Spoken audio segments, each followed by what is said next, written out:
Today we'll be discussing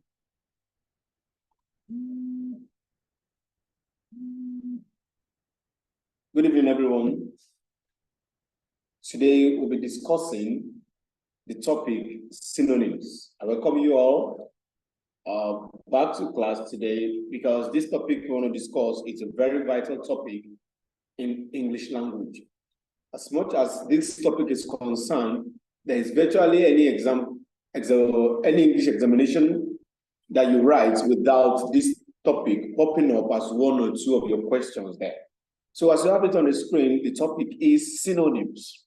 I know we are all familiar with it, but I just want to take us just to remind and refresh our brain on what synonym is, and I want to take us a bit into what types of synonyms that we have. Because I can tell you that synonym is a very old topic when it comes to the English language, and it's one of the vital aspects in the development of the English language from the Old English to the Middle English and then to the Modern English. So without wasting our time, let us look at what synonym is. Said one of two or more words or expression of the same language that have the same or nearly the same meaning. Just as we know that basically in our exam questions, particularly WASSCE and sometimes JAM, you always come across questions that say, with this replaced with another word or phrase that has the same meaning. What they want you to do there is to use a synonymous word. That is the adjective, a synonymous word, a word that has nearly the same meaning. You see, basically in WASSCE, they will not tell you use the synonym. They will not tell you find a synonym. What they will tell you is that they will tell you look for a word that is nearest in meaning. So that's to tell you that not two words in English language have the same meaning, but we have some that have meanings nearer to one than to the other. Another one they said is a word or phrase that by association is held to embody something, a concept. So it will give us the opportunity to know that there is a concept that these words understand and what they bring up.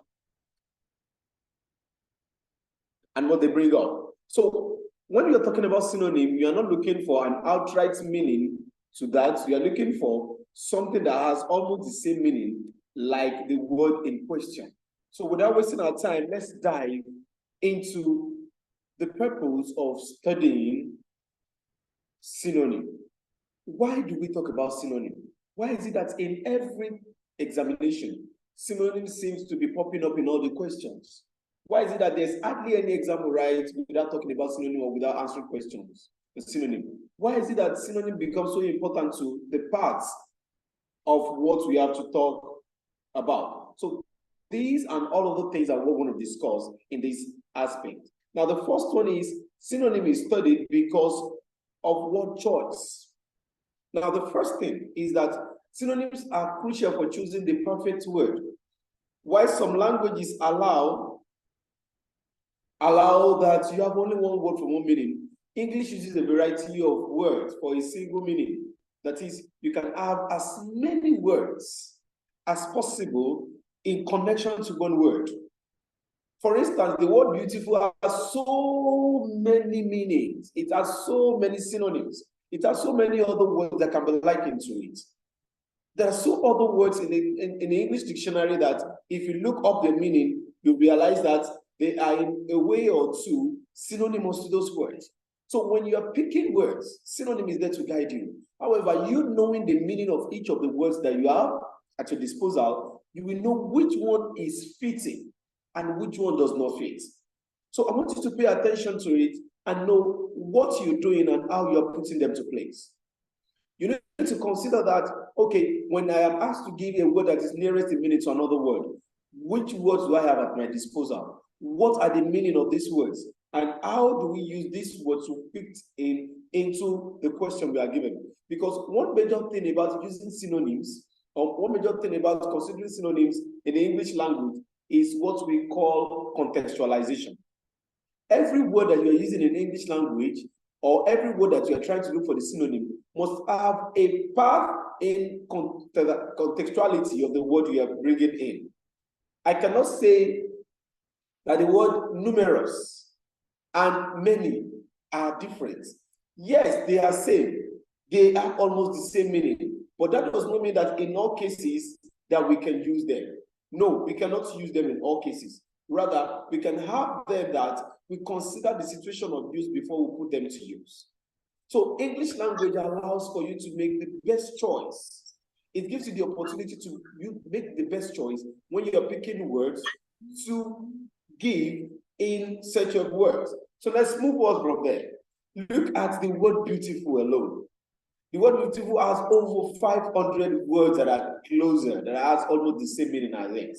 We have attractive, we have pretty, we have lovely, we have wonderful, we have impressive, we have cute, we have fantastic, charming, admirable, nice, alluring, amazing, appealing, outstanding, awesome, brilliant, confounding, congenial, considerate, picturesque, magnificent, mind-blowing, cool, ravishing, cordial, courteous, dainty, good-looking, marvelous, decent, and so on and so forth. Now, but I want you to know something, that each of these words have gotten their own meanings.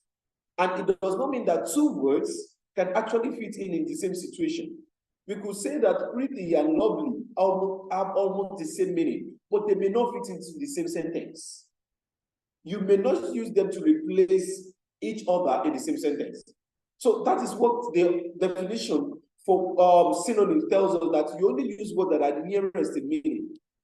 So all of these words are belonging to beautiful alone now. We cannot say that you can just use them anyhow. Because I cannot say that a guy is looking handsome, or I say a guy is handsome, and then looking for another word to replace handsome, I said the guy is exquisite. No, it's not it. So they have something in common. They relate almost to the same word, beauty, but they may not fit in the same context. So that is what you have to consider. You must make sure that what you're dealing with, it will give you the best choice of words to use in working with words anytime we talk about contextuality. So synonyms helps us to work with contextuality. It gives us the opportunity to work with choice of words. You know which word is fitting in the sentence, and you know which one is not fitting. You know which word is helping, and you know which word may not be helping in the sentence. So when you're making choices of words, you need to pay attention.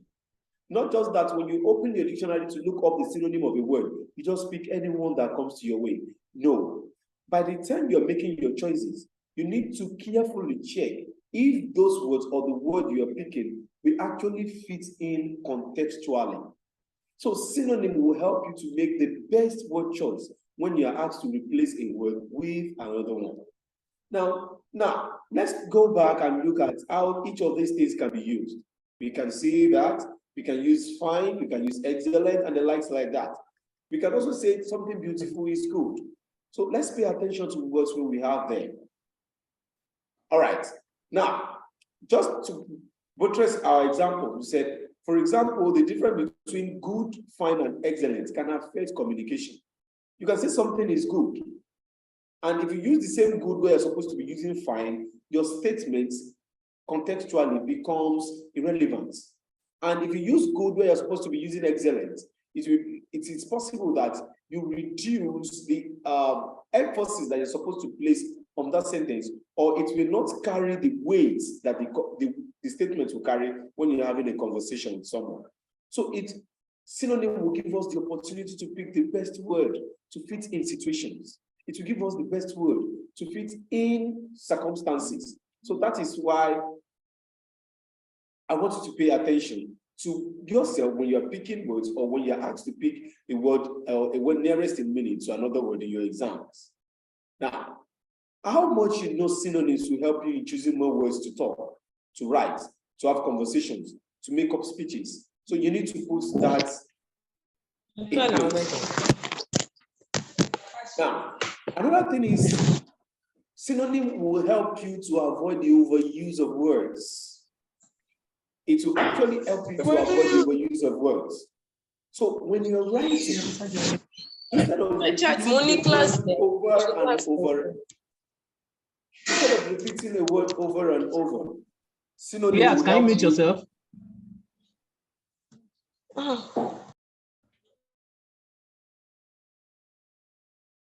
Synonym will help you to avoid the overuse of words. Instead of using one word repeatedly in sentences or in your speeches or in your writing, synonym will give you a variety of words that you can use. For instance, the word beautiful, it has nothing less than 500 words or over 500 words that you can use as synonyms. So which means when you're writing and you have to use the word beautiful 500 times, it means synonyms has provided you with something that you can pick from the different varieties that you have, and you will not use the same word over and over again. Because one thing is that if you use a particular word repeatedly, it makes your conversation or your writing redundant. It makes it boring. But if you use words that are synonymous, it gives your writing creativity, it gives it style. It gives it one unique form that your reader gets stuck or gets glued to whatever you have written. So I want you to pay attention to that. So it helps you to avoid the overusing of words. That is another important factor of synonym when you come across it in use of words. Now, for example, we may be talking about dogs, and if you use the word dog in almost all of your writing, the person reading it may find it so boring and not interesting. But we have other words like hound, we have other words like canine, we have other words like people, we have other words like doggo, we have other words like pooch, we have other like furball. So some of them are formal, some of them are informal. But it means that you have a variety of words that you can pick. And by alternating synonyms in each new sentence that you write, it holds your reader's attention and it makes whatever they are reading enjoyable and interesting. So pay attention to that. So now, let's move on to the types of synonyms. So I think we have about 3 or 4 of them, so we'll be very fast with it. And then we can know how to use them. Now, the first one is absolute synonym. Absolute synonym are words that mean exactly the same thing. There is no difference in meaning. You can use absolute synonym interchangeably. One synonym can replace another without changing the message. So, which means, when we're talking about the types of synonyms, there are some of them that they have the same meaning. They have the same meaning. Contextually and by meaning, they have the same meaning. So it means these words, you can use them interchangeably in your sentence, and then you see that the message you're trying to pass across in your sentence will still remain intact. For instance, identical and indistinguishable. Identical and indistinguishable. So it means these two words, if you look up their meaning, you see that they have the same thing. It is even possible that you have a word standing as part of the meaning of the other one. So it means they cannot be teared apart. They cannot be differentiated apart. So you can use them. These are absolutely, they are strict synonyms. Drink and beverage. Drink and beverage. You can use both interchangeably. Insect and bug. You can use them. So these are words with absolute names. Absolute names. Absolute synonyms. So you can use them interchangeably to know what is going on and how you're going to achieve that. So we have numerous other examples. Another one is partial synonyms. Now, the partial synonyms are words that mean almost the same thing. The difference is just a slight one. We can separate them, we can still tell them apart, because by meaning, by structure, by context, we can still tell them apart. And from there, we can put them to use. For instance, car and vehicle, run and sprint, big and gigantic. Now, by the time you have these two words don't mean the same thing. They don't mean the same thing. The only thing is that we can use them partially to substitute for one in sentences. So when you're using words and then you realize that you cannot get an absolute synonym, you can still bring in a partial synonym. So you need to pay attention to that so that you can have a lot of varieties to pick from. And moving on from there, we have near synonym. Now, near synonyms are words that have different meaning, but their meaning are still related to the word in question. They cannot be used interchangeably. If you replace a word with a near synonym, it means the message will change. However, because they are related, a near synonym could be a better or more accurate word choice than the original. So it means if you are talking about some things, if you are trying to pass a message across, it is possible that a near synonym, words that may not actually have the same meaning or may not be partial, it will have a different meaning entirely, but that may be the fitting word for that. So what the reason why we have those things is because an absolute synonym may not be working in that sentence. A partial synonym may not be working in that sentence. But a near synonym may be giving you the answer. So it means you can use it and then you have your answer. Now, instead of saying that somebody is smart, or you want to say what somebody has said is witty, you cannot say that what the person has said is smart. No, you can say, oh, what he has said is witty. That it means what the person has said is filled with wisdom. So you can actually use that. You can replace a river for a creek. It depends on the choice of what the setting you are trying to paint.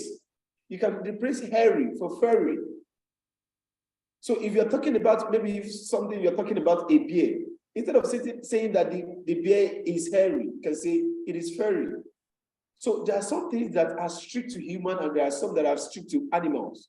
So now, if you're talking about human, but the context is talking about being hairy, it means the best thing to use is to talk about the fur. And then when you're going to talk about fur, this is what you put in place. Pay attention to yours when you're writing or when you're trying to pick answers, you need to check the context of use. So without wasting our time, let's now use some examples as we have. So we're going to